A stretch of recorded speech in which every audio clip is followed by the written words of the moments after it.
Jayson Shaw breaks a rule most instructors are not going to let slide. We're taught that your shoulder, your elbow, and your grip hand should stack in a straight vertical line, but Shaw is left-handed and his vision center is on the right side of his face. Now he could force that vertical alignment like Ocean does by contorting their entire body, wrapping it around the cue to make it work. But Shaw doesn't do that. His shoulder and elbow sit outside of that line and he tucks his grip hand underneath his vision center, and then he delivers from there. Now we're told that in order to deliver a good stroke, everything needs to be in a line. And by and large, I think that makes sense. But Jayson straight up breaks that rule.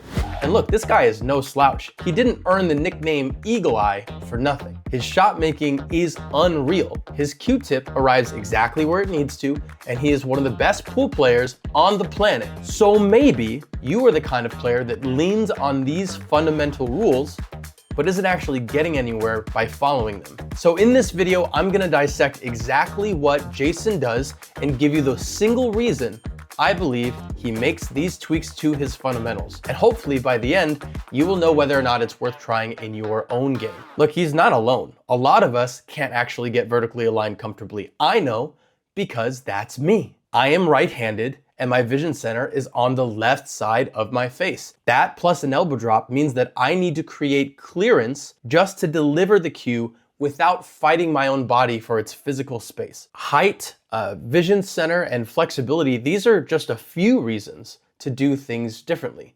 So if we can just remember one thing, description over prescription. I will say this over and over. Let's pursue the qualities of good pool, not just some arbitrary form that is supposed to work for everybody.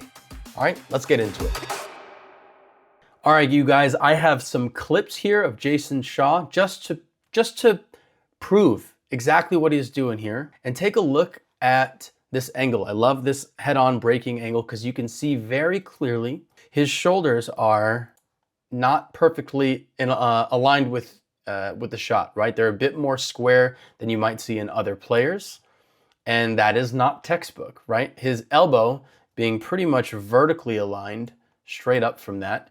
That is not textbook. Textbook would be his shoulders being more aligned this way and his grip hand and his elbow all being relatively in line here, his grip line or his grip right here, his vision center here, and the cue here, all in one straight line, right? That is more textbook. This, what he does, is a little bit different. He tucks his grip hand in from his elbow positioning, which is pretty much vertically straight up from his shoulder line. And his grip is over his vision center, right? The reason this is important, you guys, is because, it all comes back to this, comfortability to be able to execute the way you intend to, right?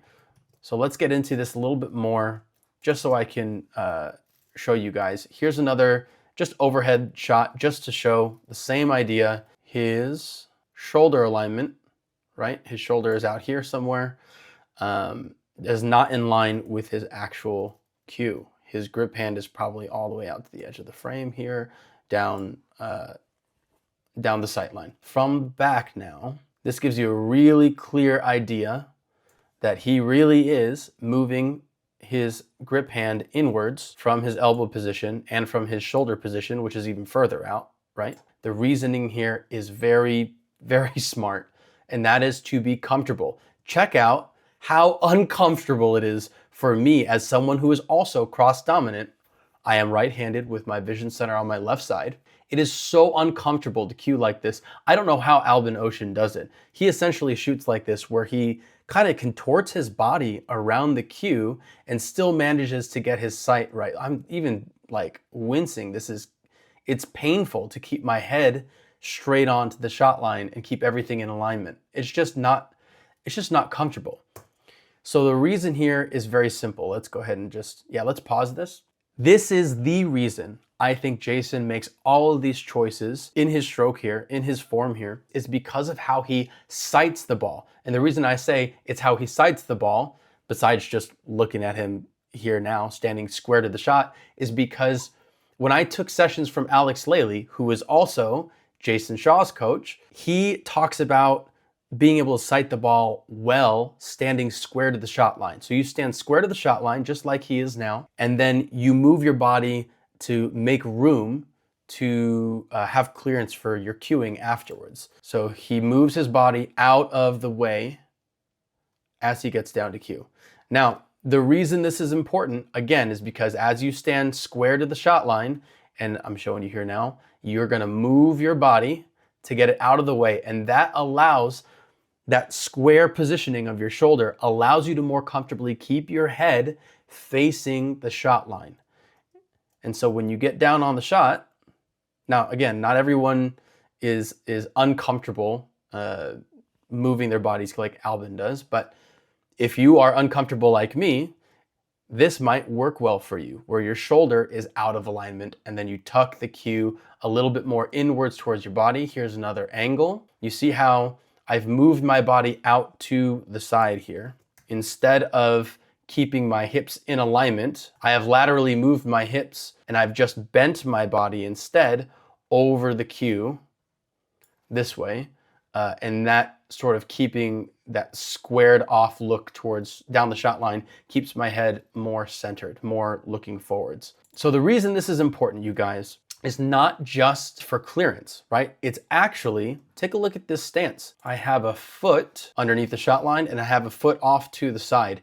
This squared off stance is much more stable than a stance that is more in a straight line along the line of the cue. The stance guides is very important. So one reasoning is, yes, it helps you get your body out of the way and it encourages you to want to stand with your shoulder outside of the shot line and be more squared on. But also it helps your stance stay more stable, which actually gets me to something else here. And I can't believe I haven't mentioned this in any of my earlier videos, but take a good look at my shoes. Strange that I might mention shoes, but guess what? It's really important in your pool game to have a good, solid base to stand on. Something that isn't really talked about a lot, but I believe it has actually made me a much better player focusing on my lower body and focusing on my actual footwear. You see, for the last few years, I have been wearing almost exclusively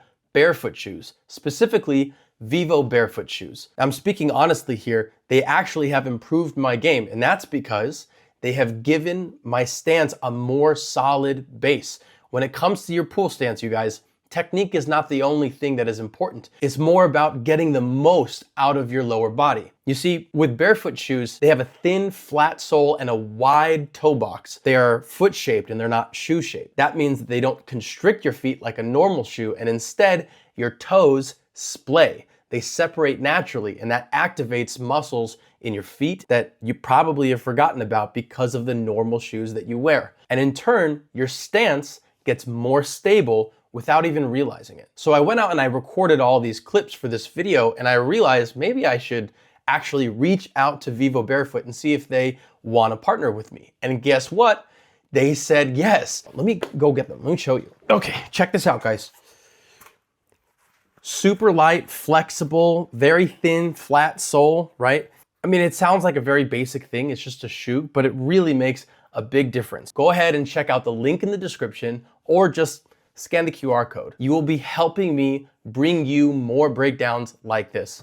So if you care about your stance and your footwork, these are actually worth a serious look. So now looking at Jayson Shaw's stance, see how squared off he is? Let's pause that. Look how squared off he is at the hips here, but it allows him to really bend over the cue nice and more naturally, easier than if he were turned sideways. He wouldn't have to twist his body to get over the cue.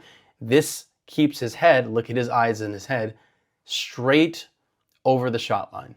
It is so much easier for him to comfortably cue this way. You guys, comfort is king. Now, this is the last point I'm gonna make about what Jayson does. Take a look at his grip hand. His grip hand is really tight. Here's just another shot to prove.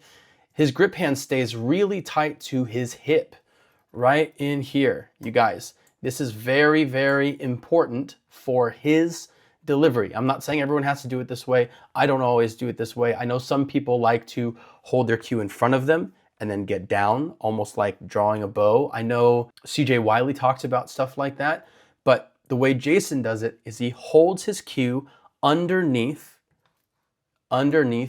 his sight line here, and then he holds his foot there as well. He steps in with his back foot, and then as he steps forward, watch that hand. It barely moves.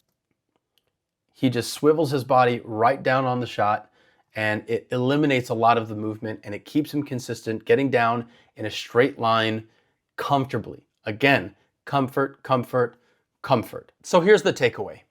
Comfortability is not a shortcut. It is actually the goal. When your body isn't fighting your setup, you stop wasting energy managing discomfort, and that energy goes straight into delivering the cue consistently, efficiently, and with intention. That's what I think Shaw's really figured out here. That's what I think a lot of elite players have figured out in their own way, with their own bodies. And that's why every single pro has a different, unique stroke, because like you, there is only one of them. And that's what I think us amateurs can start figuring out for ourselves if we're just willing to experiment with clear eyes, not just trying random things and hoping something sticks, or trying to follow some textbook advice from someone that says you have to look a certain way to hit the ball well.